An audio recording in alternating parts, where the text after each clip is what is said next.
Welcome back to the channel. Today we're back with another Final Fantasy Commander deck profile. Today with Choco, Seeker of Paradise. He has the ability, whenever one or more birds you control attack, look at that many cards on the top of your deck, one into your hand, all the lands onto the battlefield. So this deck has a lot of landfall abilities in it, along with his own landfall ability of getting +1/+0 every time a land enters the battlefield. This ability does happen when they attack, so you do get those landfall abilities before damage gets through. He's also only 4 mana for a 3/5, which is a pretty good stat line. He's a bird, but he doesn't have flying because it's a Chocobo. Majority of our deck does have flying though, because we do have a lot of birds and bird synergies in here. And we have a lot of landfall abilities that'll benefit off of getting a whole bunch of lands all at once. We're also in blue and white, so we have plenty of removal in this deck, plenty of good birds in this deck just overall. But that's the general overview of the deck. Let's get into the cards that are in it. So sometimes we're not going to always have those lands in our hand, and sometimes we just sacrifice the lands from the battlefield. So cards like Conduit of the Worlds and Crucible of the Worlds in order to play those lands from our graveyard. Conduit of the Worlds could also in theory get us back another permanent from our graveyard. We tend to just use it for land drops. Herald's Horn in order to cast our birds for cheaper. We do have a whole bunch of kindred synergies in this deck in order to get those benefits off as well. Lightning Greaves, we need to attack with birds, so we need to make sure they can attack the turn they come down. So we have Lightning Greaves and Swiftfoot Boots in here in order to make sure they can attack that turn they come out. Maskwood Nexus, it may not be a bird right now, but it could be a bird at some point. Patrick Banner, make everything into birds, give them all +1/+1, making it a little bit easier to swing in for game, and also getting you that little bit of mana that you'll need. Soul Ring, because it's Soul Ring. Dawn Vessel, you do end up drawing a lot of cards in this deck because of all the cards that benefit off of, having birds on the battlefield. You could draw a card for every bird you control. So yeah, let's get to no maximum hand size and a little bit of mana. Vanquisher's Banner, once again, a little bit of draw power, give your birds +1/+1, make it easier to swing in. Then, for the birds in the deck, along with the non-bird creatures, we have Aerial Extortionist to remove one of our opponent's creatures for a little bit, along with giving us a little bit of draw power every time our opponent either casts their commander from the command zone, casts a card from exile, casts a card from the graveyard. This card's just a really good card in general. ISC Gaia Tyrant or the Gaia Strait, a little bit of draw power off of our landfall abilities. Just helps us out, gets us that extra land drop while we're at it. Ancient Green Warden, I mean, if we're going to get a landfall ability, we may as well get a second landfall ability, shouldn't we? And also get them back from the graveyard while we're at it. Even Mind Sensor, it's a really good bird. It stops our opponent from looking at the top cards of their deck. You probably won't be swinging in with this one much, but it does have flying and flash, so your opponent casts their Kodamas Reach. They can no longer look through their whole deck for those basic lands. They can only look at the top 4. Really good there.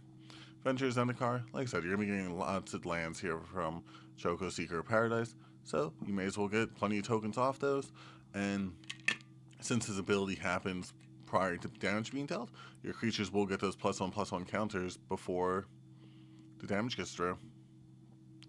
Azusa, Lost But Seeking, giving you those 2 extra land drops every turn. Birds of Paradise, just a little bit of extra mana along with being a bird. We do have plenty of things that'll give it those extra stats so that it can make it so I could swing in.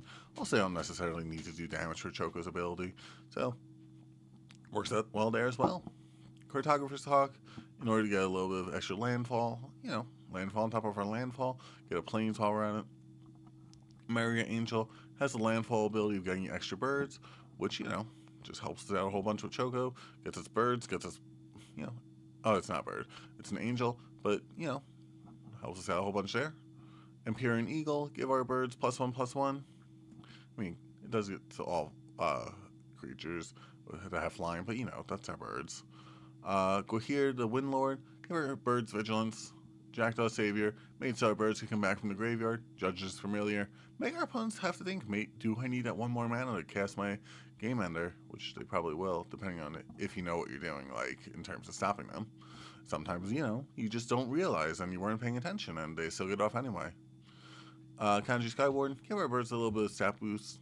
Castro the Windcrested, my favorite bird commander personally, but maybe switching up the deck a little bit in order to make it into this one.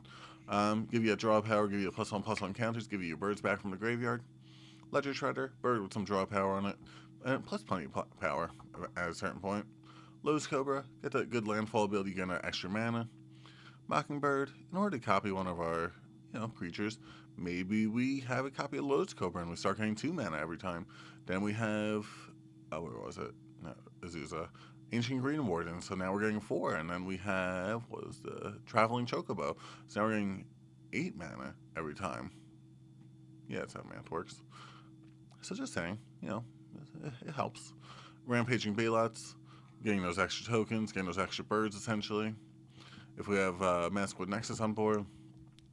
Says this Catsroy, getting the bird we want out of our deck. Normally Castro for this deck, but depending if you need another bird. Some may also be the Traveling Chocobo for this deck. Says this Chocobo, landfall ability, getting those counters, giving it that power before it does the damage. Scoot Swarm, well, I mean, we're running a landfall deck. Could we really not? Tatiova, Bentic Druid, getting an extra draw power and an extra life, because we're going to be getting lots of lands. Talons, Toymaker, giving our birds, extra copies of birds, making so we have more birds to swing in with, giving us plenty of cards to look at from the top of our deck to put them onto the battlefield. Tifa Lockhart, so I'm sure you saw the video where we did the whole deck profile on that. If you haven't, check it out down there in the playlist. Tireless Provisioner, get those extra treasure tokens. We're going to need plenty of mana to cast stuff, because stuff with this deck is pretty expensive.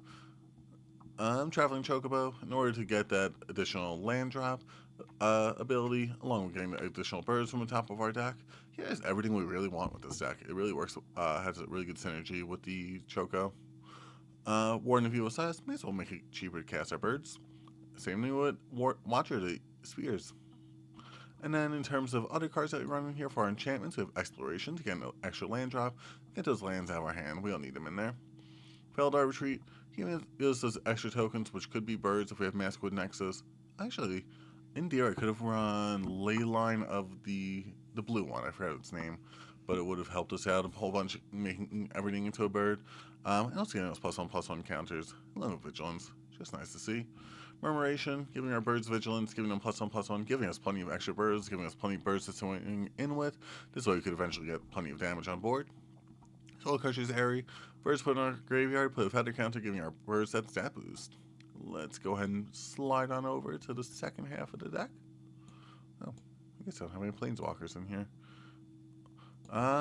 For instance, we're in blue, so we may as well run a couple counter spells. An Offer You Can't Refuse, Crop Rotation, or to get, maybe a basic forest, turn it into a card that we really want, like a Tree Village. Actually, did I put that one in here?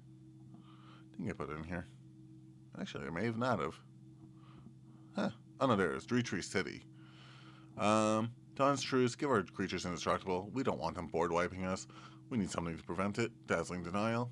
I mean, it's just flavorful to put Dazzling Denial into your bird deck. You could have, in theory, run Cyclonic Rift, and it would be a better card, but, you gotta have fun with certain cards.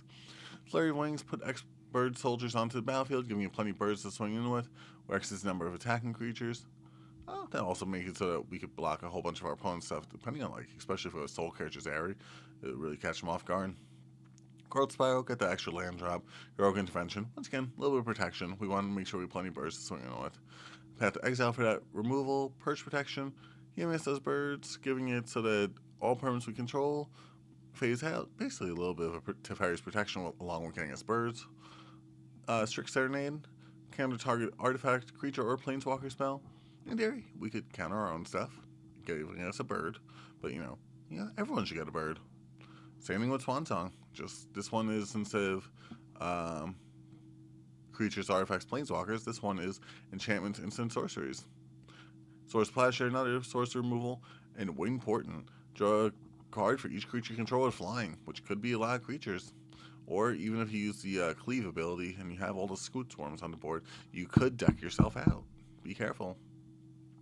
And then for sorceries, we have Airborne Aid in order for the extra draw power for each bird. Alvarin's Epiphany, creating more birds to swing in with is always better. Same thing with Battle Screech. Distant Melody, choose bird, draw a card for each bird. It's basically Airborne Aid, just same mana cost, just you have to choose bird. In theory, if you wanted insect, you could do insect for this one now. Farseek for that extra landfall. Migratory Route for extra birds, Nature's Lure for extra land drops, same thing with Rampant Growth. And Winged Words, this will basically always cost 1 to draw 2 cards. But, yeah. And then for lands, I tend not to go Druidum, so like I always like to say, in there you could just run basics, Evolving Wilds, and Terramorphic Expanses, and, it could still be a pretty good land base. But this is just the general overview of the deck. In there, you could run more cards that'll give you more landfall abilities in this deck. But if you want more of a dedicated landfall deck, go check out the Tifa deck that we posted about a week ago now, I think. And yeah, like I said, though, this one we more so wanted to have the bird synergies on top of having just landfall synergies. But thanks so much for watching the video. Hope you liked it. Hope you stayed like, comment, subscribe, stay tuned for the next one. I'll hope to see you there.